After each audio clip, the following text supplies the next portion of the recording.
But what we have to get to as a place as young people is that we have to understand this impenetrable element of God is that he does not need your money. He wants your trust.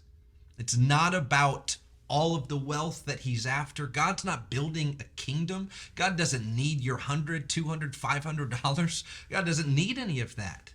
It's for you and you establishing and placing your trust in God. And it unlocks a revelation of who he is and what he wants to do with your life. You show Jesus your trust by putting him first. Relationships first. Schooling first. Ministry first. College choice and career choice first. But ultimately, your finances first. You cannot withhold anything from God.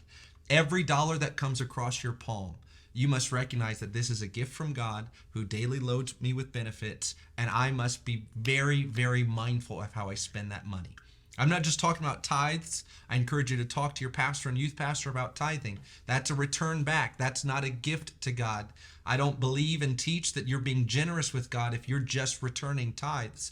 But I'm talking about going a step further and recognizing that I don't want it to be that one thing I lacked is that I lacked giving generously to a God that has given so generously to me. I recognize and I understand it's his. He's entrusted me with it for a moment, but I must return this back to him. Psalm 24, verse 1, the most important element, perhaps, of what we're talking about today is that we understand that everything you will ever possess is just temporary and it all belongs to him anyways. Psalm 24, verse 1, the earth is the Lord's, the fullness thereof, the world, and they that dwell therein. It all belongs to him anyways. Colossians 1:16, by him were all things created that are in heaven, that are in the earth, visible, invisible, thrones, dominions, principalities, or powers. All things were created by him and for him. He is before all things, and by him do all things consist. You may be like the rich young ruler. You're serving, you're preaching, you're getting involved in youth group and P7 clubs. You're doing a great work, and we celebrate that.